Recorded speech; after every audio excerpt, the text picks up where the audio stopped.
Welcome back to Blaster Master. My name's Narcotis. I haven't even save stated or anything. I'm just gonna keep going. I'm just going. One thing I wanted to note is that when you're outside your tank, you can take damage. And it won't really matter. Let me show you. See, I'm taking damage. Oh. And then I'm out of my tank, and my guy's still fine. Like, when you get back into your tank, your health goes back to full. Which is explained in one of the sequels to the game. I believe the PlayStation one. I don't know. I never really played the sequels too much. Oh, by the way, there are sequels to this game, yes. There's a few. There's one on the Game Boy called Blaster Master Boy or something like that. Like, it's just a lame Blaster Master Boy, you know. They're basically saying, this is Blaster Master, and it's portable.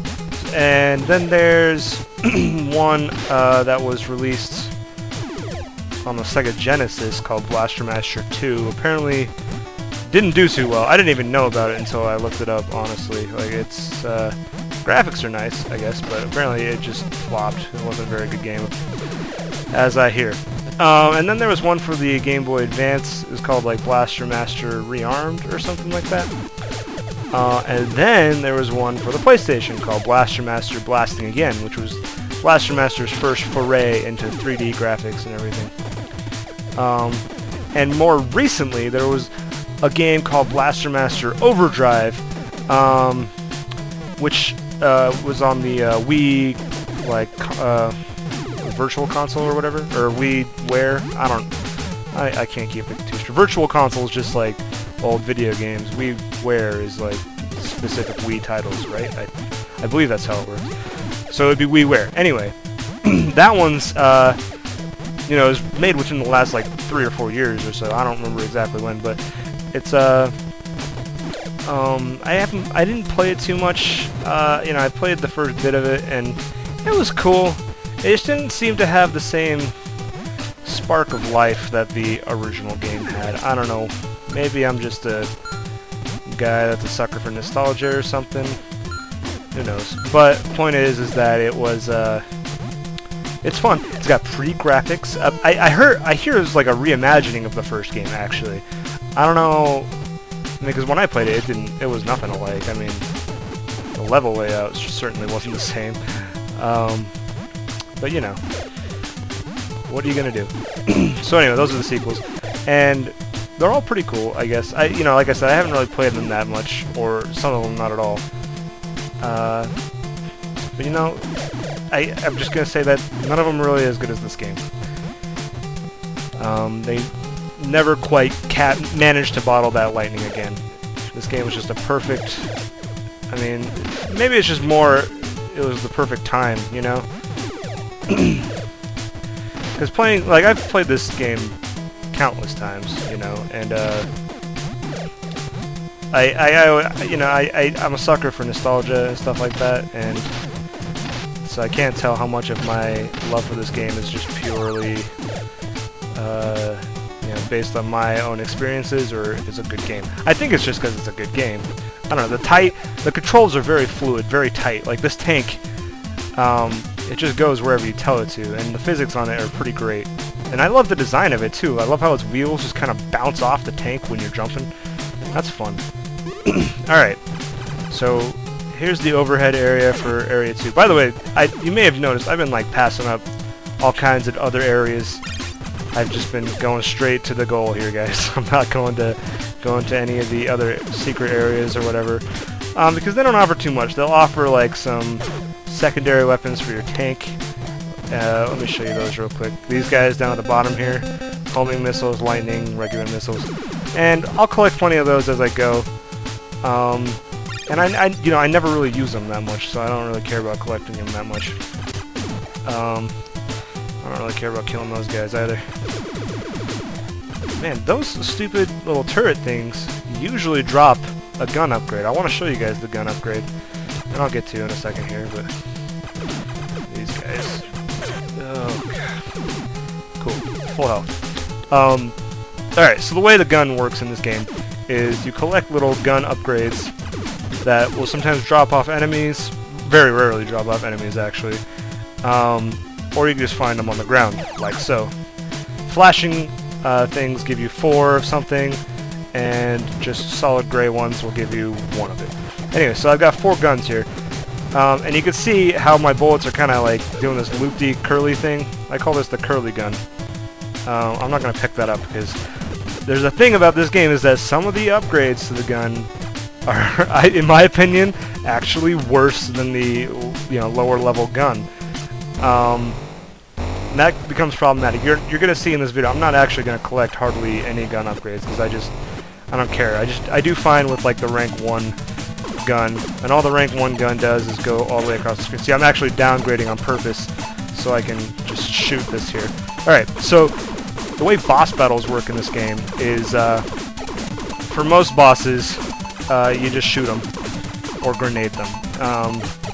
And knowing which one to use really just comes with experience. This guy you shoot because he's got a pretty wide open exposed area there, and you don't ever want to be too close to him.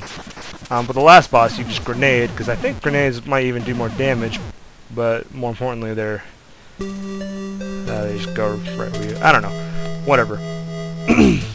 So I just got my second upgrade, the Crusher. You can see that up at the top left. Just wait till you see what it does to my gun.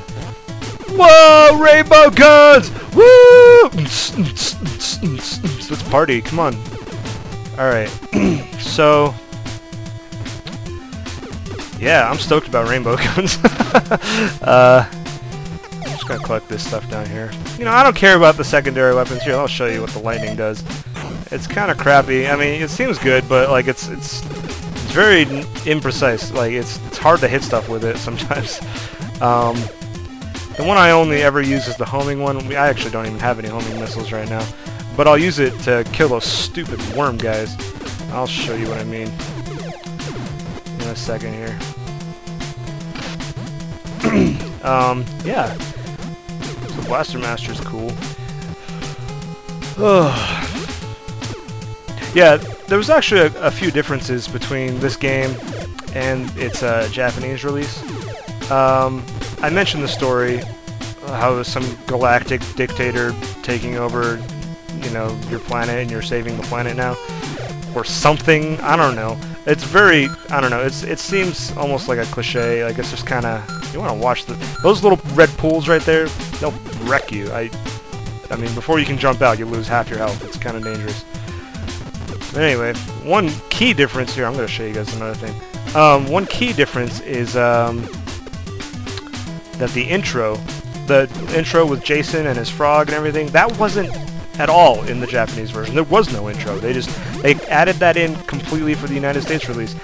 And I'm not sure, I think it might have been in the European release too. I can't be certain, but why they decided to do that for an English localization, I don't know. I mean, I guess the original story was full of like anime tropes, and they thought American audiences wouldn't really go for it. Hey, wait a second, where am I? How do we get up there? Another time, my friends, another time. That's one of the cool things about Blaster Master, is that if you've got an explorer, if you're an exploring type of guy, then you'll come across all kinds of little things that you obviously can't overcome yet.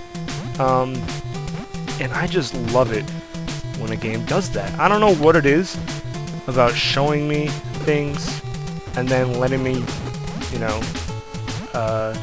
overcome them later. I just think it's cool. I don't know. It gives you a real sense of progression. And it familiarizes you with things before letting you actually surpass them, which I don't know, I just think it's a nifty trick. Anyway, so the intro in the Japanese version, there was no Jason and his frog, and when you blasted off, you weren't actually blasting off from a cave. Like, I mean, you saw that in the first video, how my tank blasted off from a cave. Oh, by the way, this is the very beginning. I just wanted to point out how the whole level design is circular. Once you get your crusher and can break blocks like so, you can get right to the end of the level like so. And that's important because you need to go through these levels again. But they made sure that you didn't have to traverse through the entire stupid area every single time you need to get through here. So yeah, when you blasted off in the beginning, you were blasting off from a ship, as if you were being, you were docking off the ship onto some alien planet. Anyway, that's the end of Area 2. I'll see you guys around later.